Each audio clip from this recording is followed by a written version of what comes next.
missing. I was going to show my wife once I got to our apartment, but I was caught up with chores and forgot about it. Dinner, dishes, laundry, packing a snack for her daughter, putting her to bed, then putting her toys away that she left out in the living room. Every night, it was the exact same routine. The next day, I awoke sleeping back to back with my wife.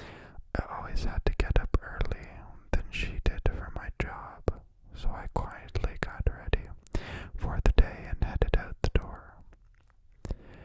At work, I was updating the company's latest expense report. Most days were similar to this one. They were basically paying me to stare at a computer for 9 hours a day and input a couple numbers into a spreadsheet. I finished my work very quickly, so I decided to head out of the office early. It also helped that it was Friday, and a lot of people leave early at the end of the week. On my walk back, I was thinking of what my life had become. I did this often. I always dreamed of traveling when I was younger. I wanted to drive across the country or a solo backpack across Europe. Then I met Kelsey. Don't get me wrong, I love Kelsey. I mean, I still do. We just don't have that spark anymore. When you meet someone and get in a relationship, whether it's meant to be or not, some of your personal life plans have to be put on hold, and then that relationship turns into marriage. And then you have a baby. Then you have to enroll your daughter in a preschool. Then you have to get a better paying job and work more hours and blah, blah, blah. I'm not trying to throw a pity party for myself. I'm just saying I wasn't expecting content. I wasn't exactly content with where I was in my life. I wouldn't have referred to myself as a happy person. As I took the same route home that I did every day to work and back, I walked by the same poster I had passed the day before. I don't know why. I really don't, but I decided to call the number. I figured it would be some joke. Maybe somebody just picks up and says, "I love you," on the other end and hangs up. Or maybe it's a line to a sex worker. I had no idea what to expect. I called it. It only rang once before someone picked up. "Hello," a woman said. Hi, I'm calling about your poster, your ad." "Oh, awesome," she said calmly. "When do you want to pick it up?" "Pick what up?" "The jar," she said like it was the most obvious thing in the world.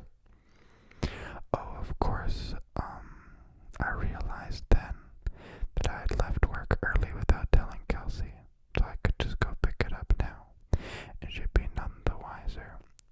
"What exactly is it that you're selling?" "I just told you, it's happiness in a glass jar. Like the poster said, happiness keeps best in glass jars. They're more durable than, say, a plastic bag."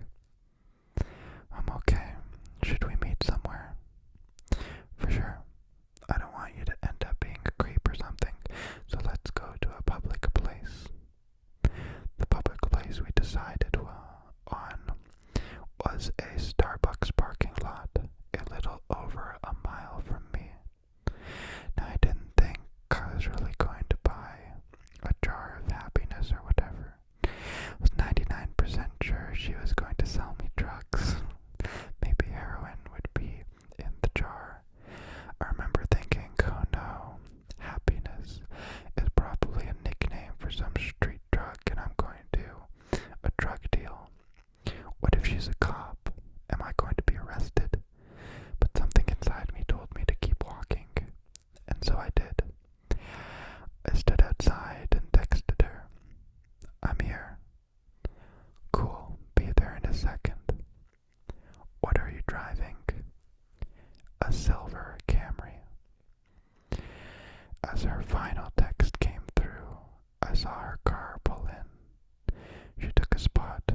She was young, maybe mid-20s, with curly golden hair. Her skin was pale and contrasted with the all-black outfit she was wearing. I thought she looked like Glinda, the Good Witch from The Wizard of Oz, if she had put on a Wicked Witch's clothes. Next day, she said as a greeting. Let me read that again. Nice day out, she said as a greeting. Oh yeah, it is. Hadn't really paid attention to it. You were the one that called about the jar, right? Yeah, that was me. Cool. Well, here you go. She handed me a very small glass mason jar. Couldn't have been more than 2 inches tall. Inside of it was a light. Not a light bulb, just light. I'm gonna turn something off here real quick. Not a light bulb, just light. It was like someone bottled up sunshine. It glowed even in the mid-afternoon daylight. It looked like a tiny sun. Or a tiny universe existing in this little crystal walled home. I was admiring it with no attempt to hide the awe in my face. Pretty rad, isn't it? But what is it? You've asked that like 3 different times. I think my answer is still the same. It is happiness. Happiness in a glass jar. Just making sure I'm recording. Okay, good. What do I do with it? Keep it, she said simply. If you have any problems, shoot me a text. She started to get into her car. Wait, I said, I thought you were selling this. How much is it? Don't worry, man, she said with a smile. You'll pay.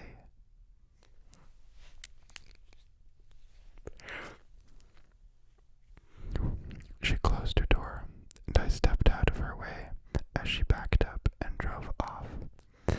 What the hell had just happened? What was I holding?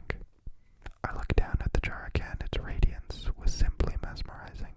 I put it in my pocket, and I could see its glow slightly through my pants. I began to walk home. That was just a nice... what was just a nice sunny day quickly changed into a rainy one with clouds wrapped in the sky. It was not forecasted that it would rain, or else I would have ridden the bus or subway to work that day. I jogged home, trying not to get too drenched. I finally found shelter once I made it to my apartment building. I walked up to my door and I found that my key wasn't on my keyring anymore. Shit.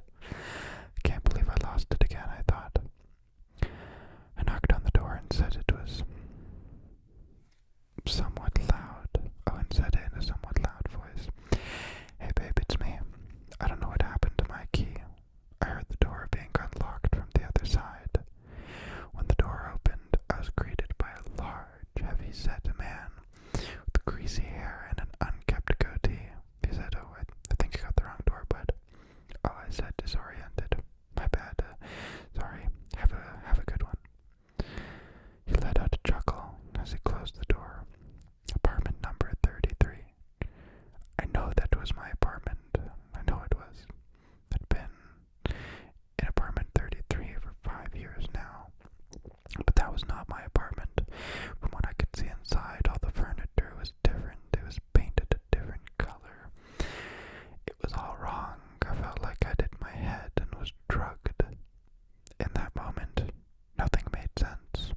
I pulled out my phone to call Kelsey so she could calm me down and tell me I just got confused for a second. But her contact wasn't in my phone. In fact, nothing was in my phone. I had no messages with her, no previous calls, no pictures. It was like my phone reset to its factory settings. Did that girl somehow switch my phone out when I wasn't looking? I would have just dialed Kelsey's number manually, but I couldn't quite remember it. I had known it by heart before, but not anymore.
had just been in that office an hour or two ago.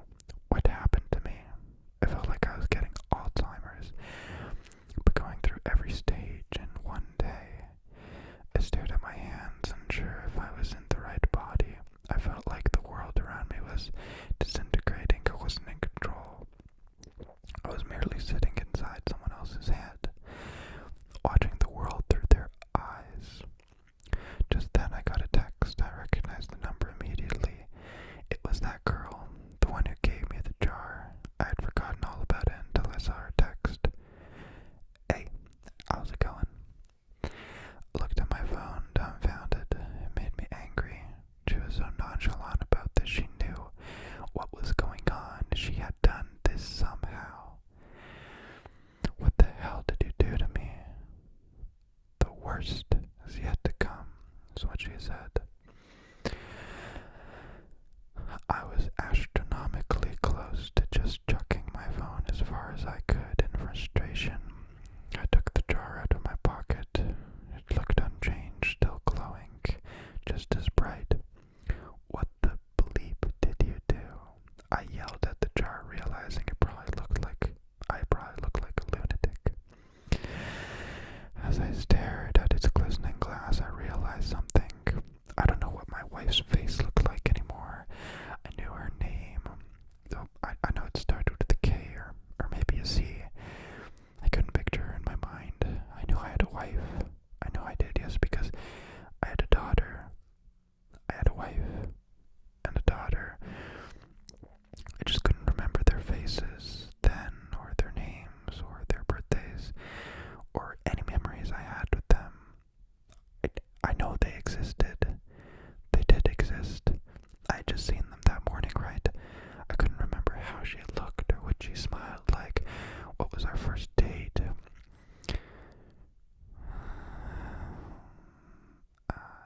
First date. We had a wedding, right? What about our first kiss or my daughter? Or was it my son? Maybe I didn't even have a kid. But my wife or girlfriend, she was real. I knew she was. The thought was tearing me apart. I couldn't see her in my head. I couldn't recall a single fact about her.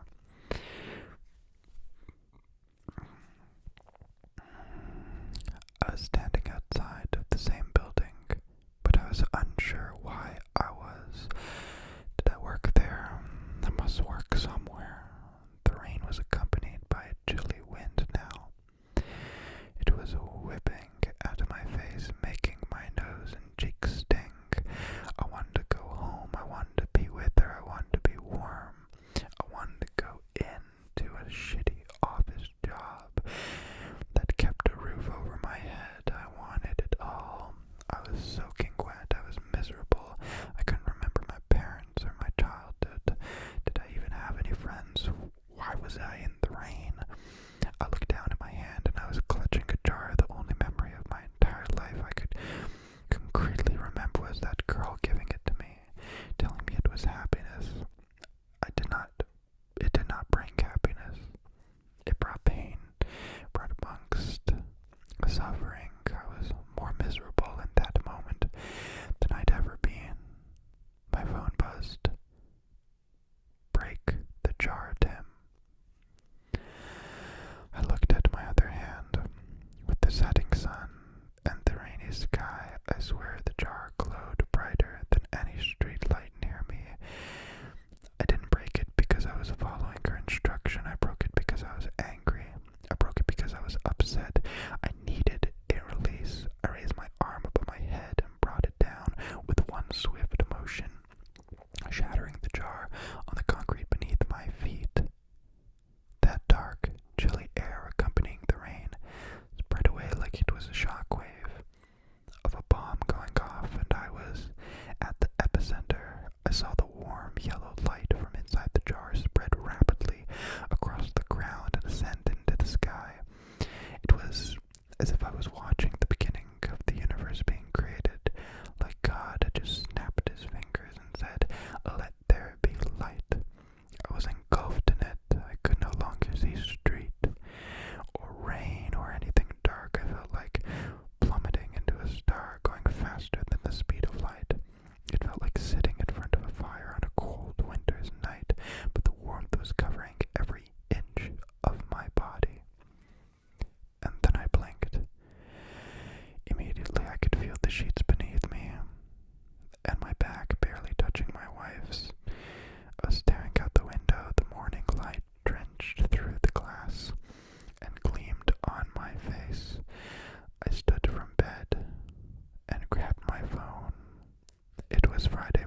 Smiley face. I called in sick to work. I snuck into my daughter's room and greeted her with a kiss and told her she didn't have to go to preschool today. We were going to have a family day.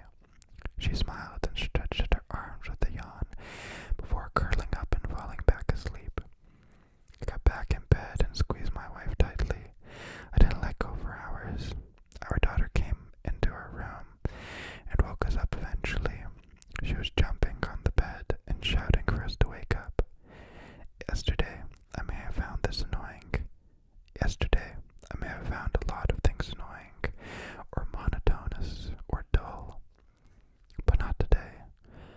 Today, I pulled her under the covers, in between me and Kelsey. Today was going to be a good day. Today, I was happy. Do you see what I mean? It's scary, but it's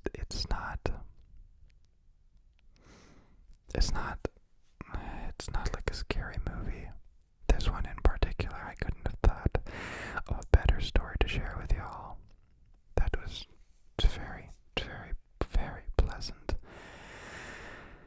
I'm not gonna read another story. I'm gonna ramble a little and then maybe look at the comments. So the top comment is, I must have a jar like this without knowing. Everything is falling apart.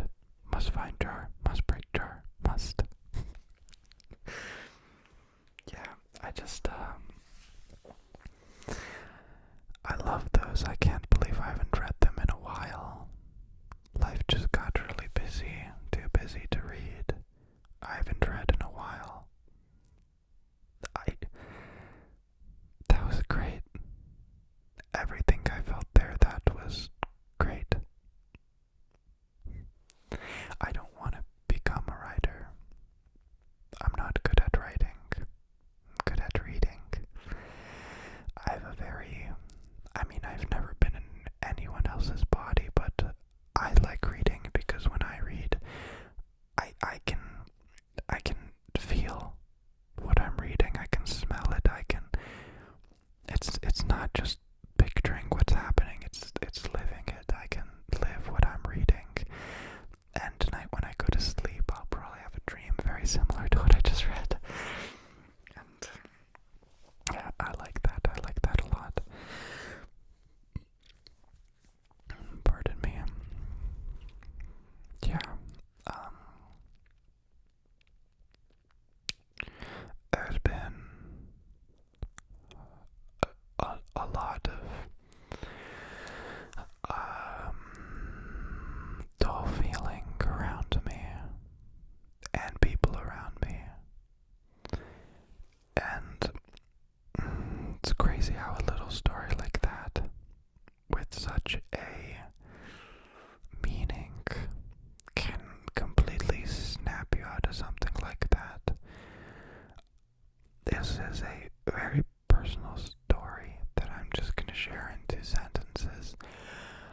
And I thought this earlier today. I was thinking about a friend who was having some trouble, and a lot of trouble, and they're thinking about stopping everything.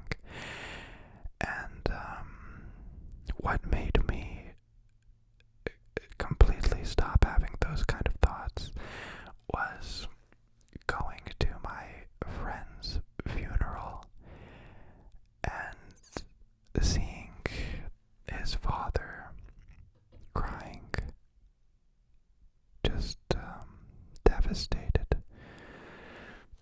And yeah, after that day, one, you want to live for him, to carry on his memory, but two, I never could ever do that to anyone around me, even if all I had around me was a pet cat.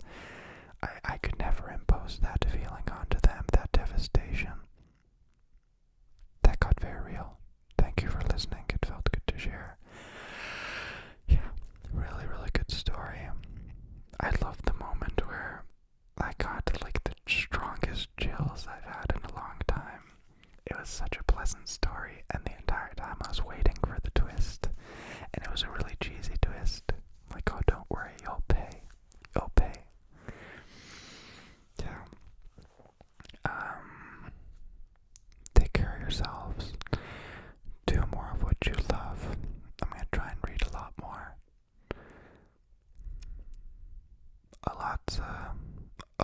A lot has been happening, and a lot is to come. And I hope I do it all right. It doesn't have to turn out good. It doesn't have to be perfect. I just hope I make the right decisions, even if they have negative outcomes, you know what I mean? Like, even if it's difficult and feels bad, it was the best decision.